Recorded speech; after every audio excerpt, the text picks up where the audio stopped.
السلام علیکم۔ انشاءاللہ اس ویڈیو میں ہم آپ کو پتے کی پتھری کے بارے میں بتائیں گے، اس کی ٹھوس وجہ کیوں ہوتی ہے اور اس کا اصول علاج کیا ہے، اور اس کے علاوہ پتے کی پتھری حقیقت میں یہ پتھری ہی ہوتی ہے یا کوئی اور چیز ہوتی ہے، اور یہ کیسے بنتی ہے اور کیوں وجود میں آتی ہے۔ آپ کو آپریشن کرانے کی ضرورت نہیں۔ انشاءاللہ یہ ایک جو ہمارے سبسکرائبر ہے انہوں نے کمنٹ کیا تھا، تو ہمارا بھی ذہن تھا کہ ہم اس بارے میں ایک جو ہے وہ ٹاپک کلیئر کرے، ویڈیو بنائے تاکہ بہت سے لوگ اس سے فائدہ اٹھا سکے۔ دراصل یہ بہت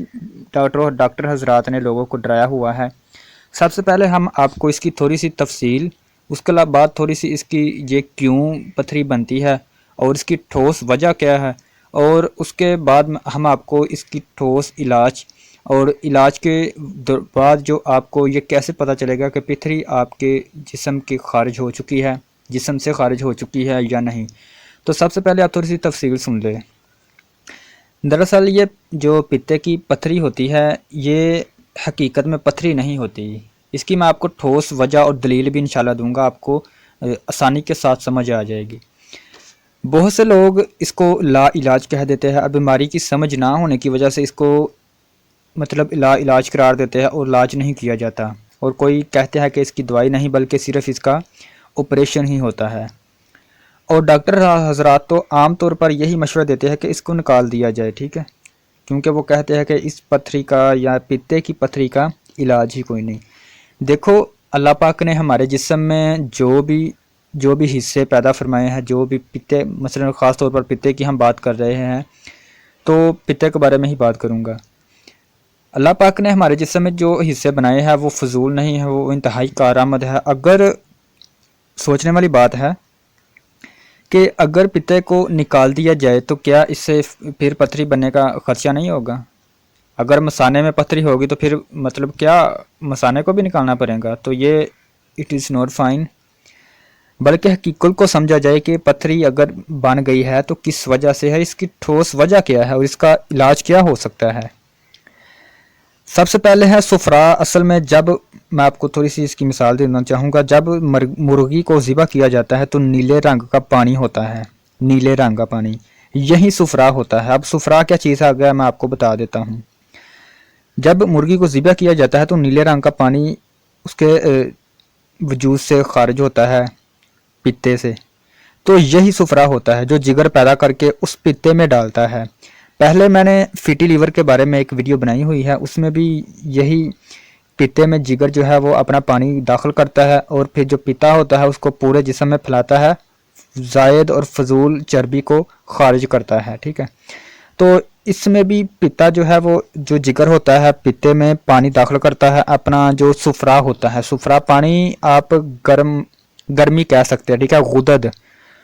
جگر سفرا پیدا کرتا ہے، پانی پیدا کرتا ہے اور اس کو منتقل کر دیتا ہے پتے کی طرف، ٹھیک ہے۔ اب آپ کو یہاں میں یہ سمجھانے جا رہا ہوں کہ پتھری کیسے بنتی ہے، حقیقت میں پتھری ہوتی ہے یا نہیں، ٹھیک ہے۔ جیسے ہی جگر نے اپنا پانی پیدا کیا اور پتے میں داخل کر دیا تو پتا کیا کرتا ہے کہ اس پانی کو جو ہوتا ہے پورے جسم میں آنتوں کے ذریعے، غدودوں کے ذریعے پھیلا دیتا ہے۔ اس جو پانی ہوتا ہے، پانی کہہ لے یا اس کو لباب کہہ لے یا اس کو سفرا کہہ لے، تو آنتوں کے ذریعے پورے جسم میں پھیلا دیتا ہے۔ تو اس عمل سے یہ ہوتا ہے کہ جو انسانی جسم کا نظام انہضام یا ڈائجسٹیو سسٹم ہوتا ہے وہ بالکل ٹھیک رہتا ہے اس سفرا کی وجہ سے، کیونکہ آپ نے دیکھا ہوگا کہ کوئی بھی چیز ہے وہ اگر گرم کی جائے تو وہ نرم ہو جاتی ہے، اگر اس کو ٹھنڈک دی جائے تو وہ سخت ہو جاتی ہے، ٹھیک ہے۔ اب ایک مثانہ اور ایک پتا، یہ دونوں ایک طرح کے ہی کام کرتے ہیں۔ جب پتا بھر جاتا ہے پانی سے تو یہ آنتوں میں خارج کر دیتا ہے، لیکن جب مثانہ بھر جائے تو پھر انسان محسوس کرتا ہے کہ اس کو حاجت ہو رہی ہے پیشاب کی۔ اب بعض ڈاکٹر حضرات یہ کہتے ہیں کہ یہ دراصل زہر ہوتا ہے، تو حالانکہ یہ زہر نہیں ہے، انسانی جسم کی ضرورت ہے۔ اگر نیلے رنگ کا ہے تو اس کو زہر سمجھ لیا جائے تو یہ بالکل غلط ہوگا، یہ زہر نہیں بلکہ انسانی جسم کے ڈائجسٹیو سسٹم کے لیے انتہائی ضروری ہے، کیونکہ وہ آنتوں میں بار بار کھلتی ہے، اس طرح ڈائجسٹیو سسٹم بہتر ہوتا ہے اس کے کھلنے کے دوران جو اس کا سفرا خارج ہوتا ہے، پتے کے کھلنے کے دوران جو سفرا خارج ہوتا ہے آنتوں میں، اس کی وجہ سے ڈائجسٹو سسٹم بہتر ہوتا ہے، ٹھیک ہے۔ اب اس کا مزاج کون سا ہے؟ اس کا مزاج ہوتا ہے خشکی سردی والا۔ پہلے ہم نے ایک فیٹی لیور کے جو جگر کی چربی، جگر پر چربی کیسے بن جاتی ہے، کیسے جگر پر چربی آ جاتی ہے، اس بارے میں ویڈیو بنائی ہوئی ہے۔ تو سب سے پہلے ہے کہ اس کا مزاج جو ہے وہ خشک سردی ہے، خشکی سردی والا مزاج ہے، یعنی عضلاتی اعصابی مزاج۔ تو جگر کا فعل اس مزاج میں بہت کم ہو جاتا ہے۔ اب یہاں پر بننے کا ذکر کیسے بنتی ہے؟ اس مزاج میں چونکہ جگر کا جو فعلی مزاج ہے وہ ہے غدی، یعنی گرم مزاج ہے، لیکن حقیقت میں مزاج اب کوئی بھی چیز استعمال کرنے کی وجہ سے ہمارے جسم کا مزاج ہو چکا ہے خشکی اور سردی والا، یعنی عضلاتی اعصابی۔ عضلات کا مطلب میں نے پہلے آپ کو بتایا ہے کہ خشکی کوئی بھی چیز ٹھنڈا کی جائے تو وہ سخت ہو جاتی ہے، ٹھیک ہے، اور سخت ہونے کے بعد جم جاتی ہے۔ جگر کا فعل کم ہو جاتا ہے، جگر آہستہ کام کرنے لگتا ہے۔ جو جگر نے ایک دن میں پتے کو مکمل طور پر بھرنا ہوتا ہے 2-3 مرتبہ، اور پتے نے وہی جو لبوب ہوتا ہے خارج کرنا ہوتا ہے پورے جسم میں آنتوں کے ذریعے۔ لیکن جب جسم میں خشکی سردی ہو گئی ہے، خشکی سردی یعنی عضلاتی اعصابی قانون مفرد اعضاء کی زبان میں، اگر جسم میں خشکی اور سردی زیادہ ہو چکی ہے تو جگر کا فعل کم ہوگا۔ جو جگر نے پتے کو ایک دن میں 2-3 مرتبہ بھرنا ہوتا ہے، اب وہ 24 گھنٹوں کے دوران یا 24 گھنٹوں کے بعد ایک ایک قطرہ پتے میں داخل کرتا ہے۔ اس سے ہوتا کیا ہے کہ چونکہ پیچھے خشکی سردی زیادہ ہو گئی ہے اور گرمی کم ہو گئی ہے، گرمی کم ہونے کی وجہ سے پتے میں وہ جو سفرا ہوتا ہے، جگر نے پتے کی طرف جو پانی آپ کہہ لیں یا سفرا کہہ لیں، ٹھیک ہے، وہ پتے کی طرف بھیجا تو وہاں پر وہ ٹھہر گیا، کیونکہ وہ مقدار میں بہت کم تھا، مکمل بھرنے کے بعد خارج ہوتا ہے، لیکن وہ وہاں پر ٹھہر گیا، ٹھیک ہے۔ اب پیچھے چونکہ خشکی سردی ہے، یعنی گرمی تو ہے نہیں، گرمی اگر ہوگی تو یہ خارج جلدی سے ہو جائے گا، گرمی سے پریشر ہوتا ہے، آپ کو پتا ہوگا شاید، اور گرمی نہیں ہے، تو اس وجہ سے وہاں پر وہ سفرا رکنا شروع ہو جائے گا۔ جب تقریباً ہر 24 گھنٹے کے بعد ایک ایک قطرہ اس سفرا کا جو جگر نے پتے کی طرف بھیجا ہے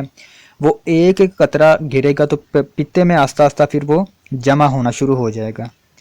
اب جمع ہونے کے بعد چونکہ خشکی سردی ہے، میں نے آپ کو پہلے برف کی مثال دی ہے کہ اگر برف کو فریج میں رکھا جائے، پانی کو رکھا جائے تو برف جم جاتی ہے، لیکن جیسے ہی دھوپ میں رکھا جائے تو پگھلنا شروع ہو جاتی ہے، فوراً نہیں پگھلنی بلکہ پگھلنا شروع ہو جاتی ہے۔ تو یہی مثال ہے کہ آہستہ آہستہ خشکی کی وجہ سے، سردی کی وجہ سے پتا جو ہے، جو سفرا ہوتا ہے، یعنی جو حقیقت میں تو وہ گرم ہوتا ہے لیکن خشکی کی وجہ سے وہ آہستہ آہستہ پھر جمنا شروع ہو جاتا ہے، آہستہ آہستہ جمنا شروع ہو جاتا ہے۔ 24 گھنٹوں کے بعد پھر قطرہ ڈگتا ہے اور پھر قطرہ گرتا ہے۔ ایک وقت آتا ہے، ایک وقت سے مراد 24 تقریباً 2-3 دن یا 4 دن یا زیادہ سے زیادہ ہفتے کے بعد پتھری بننا شروع ہو جاتی ہے، کیونکہ وہ بہت زیادہ سردی کی وجہ سے انتہائی سخت ہو جاتا ہے، اور سخت ہونے کی وجہ سے اس کو پتھری کا نام دیا جاتا ہے۔ حقیقت میں نے آپ کو بتا دیا ہے کہ پتھری نہیں ہوتی، بلکہ ایک جگر کا خارج کردہ پتے کی طرف سفرا ہوتا ہے جو کہ پتے نے پورے جسم میں پھیلانا ہوتا ہے، جس سے ہمارا ڈائجسٹو سسٹم ٹھیک رہتا ہے، یعنی نظام میں انہضام۔ تو پتا چونکہ جگر کا جو فعلی مزاج ہے وہ غدی ہے، لیکن اب جو پتھری بن چکی ہے اس میں جو ہمارے جگر کا جسم کا مزاج ہے وہ خشکی سردی والا ہو گیا ہے، تو اس وجہ سے وہ جو سفرا ہے وہ جمع ہونا شروع ہو گیا ہے۔ تو اس کے علاوہ انشاءاللہ میں آپ کو علاج بتاتا ہوں۔ اگر جگر کے اندر جو سدے ہوتے ہیں ان کو کھول دیا جائے تو جگر کا فعل تیز ہوگا اور وہ زیادہ سے زیادہ سفرا پیدا کرے گا، زیادہ سے زیادہ نہیں بلکہ معتدل مقدار میں سفرا پیدا کرے گا، جس کی وجہ سے پتے میں حرارت منتقل ہوگی، اور پتا اس حرارت کی وجہ سے جو پتے میں جو چھوٹی چھوٹی غدودیں آپ کہہ سکتے ہیں یا پتھری کی صورت میں، پتھری تو ہم نہیں کہیں گے کیونکہ پتھری وہ حقیقت میں ہوتی نہیں، بلکہ پتے میں جو سفرا جمع ہوا ہوتا ہے وہ اس گرمی کی شدت کی وجہ سے خود بخود جو اب جگر نے منتقل کیا ہے اس میں سفرا اس کے ساتھ مل کر پورے جسم میں خارج ہوگا، یا وہ پخانے کے راستے خارج ہو جائے گا۔ آپ نسخہ نوٹ فرما لیں، آپ نے استعمال کرنا ہے 5 ملین۔ ایک ہمارے پاس جو مریض آئے، انہوں نے کہا کہ حکیم صاحب ہم اب زندہ نہیں رہیں گے، کیونکہ ڈاکٹر حضرات نے یہ کہا کہ آپ کے پتے میں پتھری ہے اور آپ کا آپریشن ہوگا اور پتے کو نکالنا پڑے گا۔ تو ہم نے اسے تسلی دی کہ آپ ایسا کریں کہ آپ 3 دن ہماری جو میڈیسن ہے وہ استعمال کریں، تو انشاءاللہ اللہ پاک کے فضل و کرم سے آپ کا بیماری کی وجہ سے موت نہیں آتی، لیکن شفا دینے والے اللہ ہیں۔ اگر آپ کی لمبی عمر لکھی ہوئی تو انشاءاللہ آپ کو ضرور شفا مل جائے گی اس نسخے کی وجہ سے۔ تو ہم نے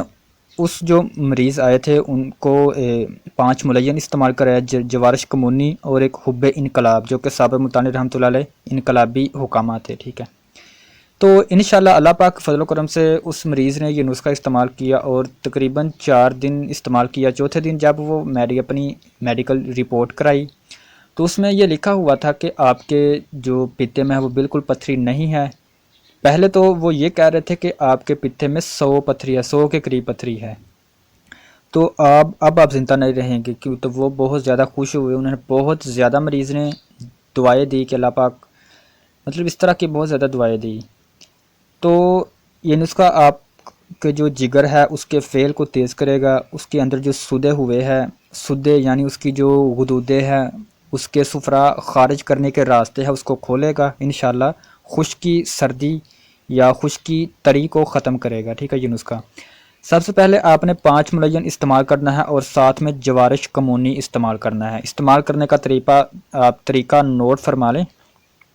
سب سے پہلے نسخہ نوٹ فرما لیں، آپ کو سکرین پر بھی انشاءاللہ میں شو کرا دوں گا۔ سنڈ آپ نے لینی ہے 50 گرام، نوشادر 30 گرام، کالی مرچ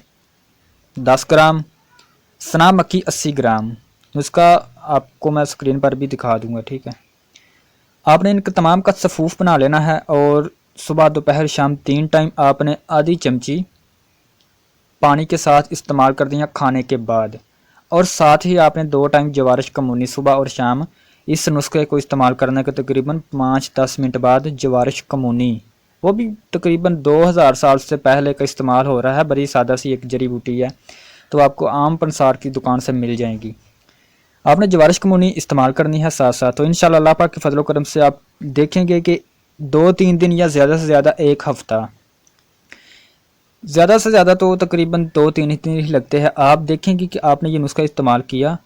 اور جب آپ نے یہ دیکھا کہ آپ کے برے پیشاب یعنی پخانہ کا جو رنگ ہے وہ سبز ہے، اگر آپ کو سبز رنگ کا پخانہ آ جائے تو اس کا مطلب یہ ہے کہ آپ کے جو جسم میں پتے میں پتھری تھی وہ خارج ہو چکی ہے۔ اس سے نسخے سے ہوگا کیا، یہ جگر کے فعل کو تیز کرے گا اور اس میں جو جگر کا صفرا پیدا کرنے والا، جگر کا جو صفرا ہے پیدا کرنے والا عمل ہے اس کو تیز کرے گا۔ اس کے تیز کرنے کی وجہ سے پتے میں جو صفرا جگر نے پیدا کیا ہے وہ جائے گا، اور پتے میں موجود پہلے سے جو پتھریاں ہے حقیقت میں تو وہ صفرا ہے، وہ جم گئی ہے، تو یہ جو اب والا صفرا ہے ان کے ساتھ مل کے، ان کے ساتھ مکس ہو کے پیشاب کے راستے خارج ہو جائے گا، تو پیشاب کا رنگ جو ہے وہ سبز ہوگا، ٹھیک ہے۔ اگر سبز رنگ کا پخانہ آپ کو 2-3 یا 4 دن کے بعد آتا ہے تو انشاءاللہ آپ نے یہ سمجھ لینا ہے کہ آپ کے جو پیتے میں پتھری تھی وہ خارج ہو چکی ہے، تو آپ اس کے علاوہ تسلی کے لیے رپورٹ بھی کرا سکتے ہیں۔ ڈاکٹر حضرات بلا وجہ مریضوں کو ڈراتے ہیں، دھمکاتے ہیں، حالانکہ مریض بالکل معصوم ہوتا ہے، ناسمجھ ہوتا ہے، اسے صرف اپنی بیماری سے غرض ہے، تو ڈاکٹر حضرات کو سمجھ نہیں ہے، سمجھ ہوگی لیکن حقیقت، ٹھوس وجہ اور اس کا اصول علاج بھی جاننا بہت ضروری ہے، ویسے پڑھے لکھے تو وہ ہوتے ہیں۔ اس کے بعد اگر آپ کا مرض کافی پرانا ہے، آپ کا جو پیتے کی پتھری ہے کافی پرانی ہے، اور اس نسخے سے آپ نے یہ محسوس کیا کہ ہمیں فرق نہیں پڑا، تو پھر آپ کیا کریں گے؟ 1 ہفتہ صرف آپ نے استعمال کرنا ہے۔ اس کے بعد اگر آپ کو محسوس ہو کہ آپ کو فرق نہیں پڑا تو پھر آپ نے حب انقلاب، حضرت صابر ملتانی رحمۃ اللہ علیہ جو کہ انقلابی حکامات ہے، اللہ پاک ان کی قبر پر کروڑوں رحمت نازل فرمائے، بڑے جدید قسم کے علوم سے انہوں نے آراستہ فرمایا ہے۔ آپ نے ایک نسخہ بھی ساتھ میں بیان فرمایا کہ ریوند اسارا، سکمونیا، 7 ملٹھی اور سہاگا سفید کھل کیا ہوا۔ نسخہ دوبارہ نوٹ فرما لے، ریوند اسارا، میں آپ کو سکرین پر بھی شو کرا دیتا ہوں، سکمونیا 7 ملٹھی،